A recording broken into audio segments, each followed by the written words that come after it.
सुप्रभात बच्चों। श्रीजी विद्यालय परिवार की ऑनलाइन कक्षा में आप सभी का स्वागत है।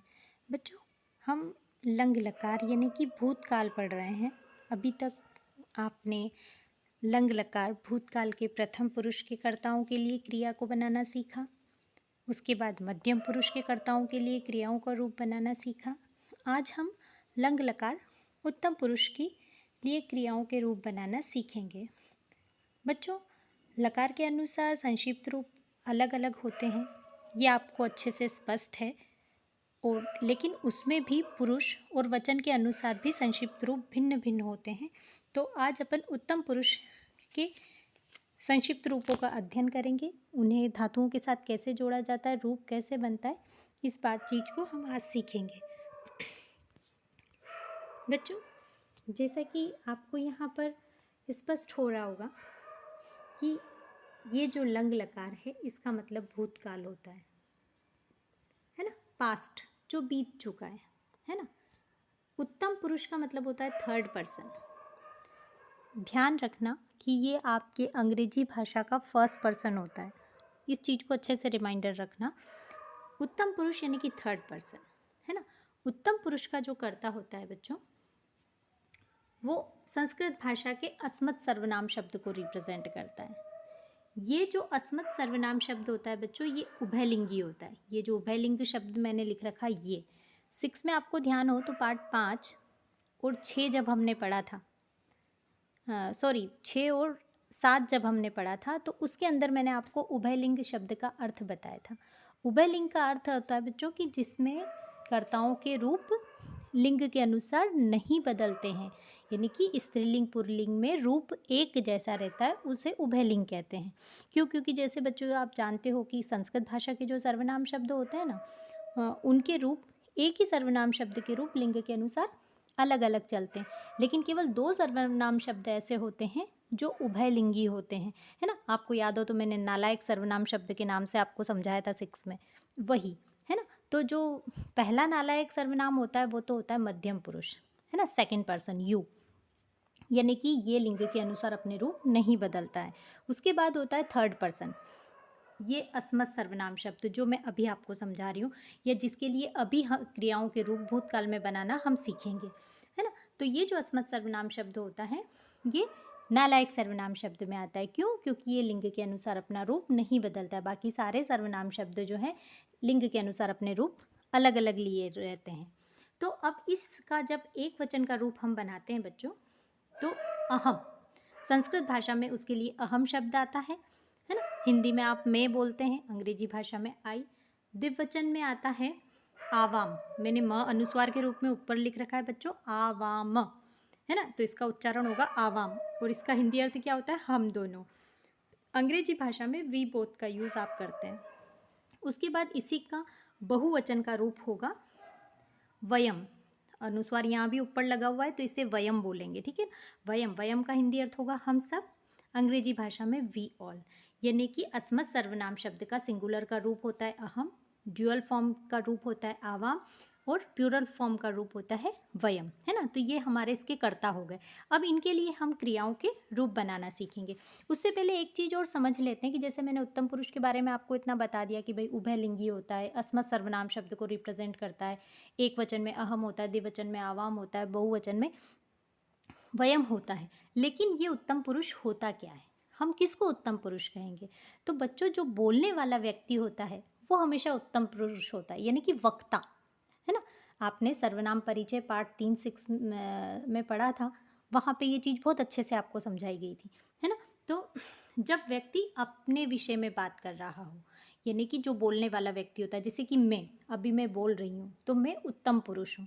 क्लियर है ना। जैसे कल आपको बताया था कि आप मध्यम पुरुष है। क्यों? क्योंकि आप मेरी बात को सुन रहे हैं, है ना। लेकिन आज आप मुझे सुन रहे हैं, मैं बोल रही हूँ, तो जो बोलने वाला व्यक्ति होता है वो हमेशा उत्तम पुरुष होता है ना। तो जब व्यक्ति अपने विषय में बात करता है तो वहाँ उत्तम पुरुष होता है। इसको मैंने आपको स्पष्ट कर ही दिया, अहम आवाम वयम को। उत्तम पुरुष के कर्ताओं का प्रयोग स्त्रीलिंग पुल्लिंग दोनों के लिए, ये भी उभयलिंग के अंदर स्पष्ट कर दिया आपको बच्चों, है ना। अब लंग लकार उत्तम पुरुष में धातुओं के प्रत्यय जो हैं वो प्रथम पुरुष और मध्यम पुरुष से भिन्न होते हैं। कौन कौन से होते हैं वो अब देखेंगे। तो अब देखो आप कि जोड़ने का तरीका वही रहेगा। अ तो हमेशा धातुओं के आगे लगेगा। अ उपसर्ग का हमेशा ध्यान रखना है कि भूतकाल में जब भी हम क्रियाओं के रूप बनाएंगे तो जो भी धातु हमारे पास है अ तो उसके आगे लगाना ही है।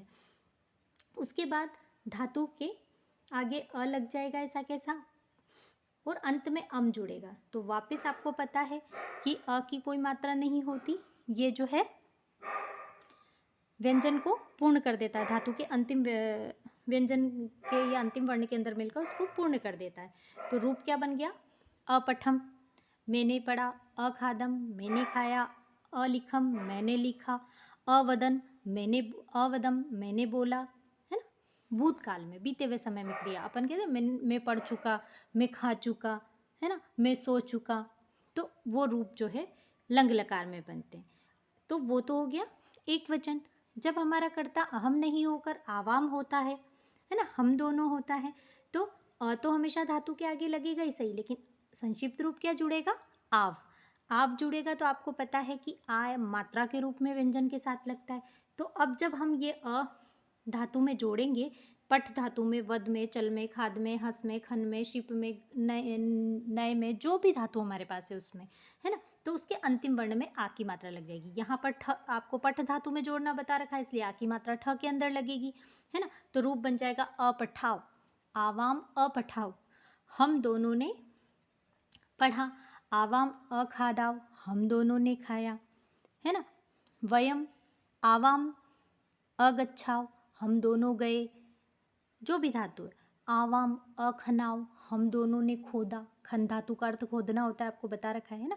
तो अखनाव, हम दोनों ने खोदा, है ना। तो ये हो गया द्विवचन। अब जब आपका कर्ता अहम आवाम नहीं होकर वयम है, यानी कि हम सब है, बहुवचन है, तो आपको रूप भी क्रिया का बहुवचन में बनाना पड़ेगा। लेकिन सबसे पहली बात, धातु के आगे अ तो लंग लकार का में लगाना ही है ना। उसके बाद बहुवचन बनाने के लिए आम जोड़ेंगे।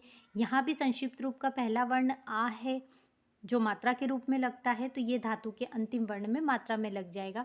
तो वापस रूप बन जाएगा अपठाम, वयम अपठाम, हम सब ने पढ़ा, वयम अखादाम, हम सब ने खाया, वयम अलिखाम, हम सब ने लिखा, वयम क्रीड़ाम, हम सब खेले, है ना, बीते हुए समय में। तो इस प्रकार से बच्चों जो है लंग लकार के अंदर क्रियाओं के रूप संस्कृत भाषा के अंदर बनते हैं।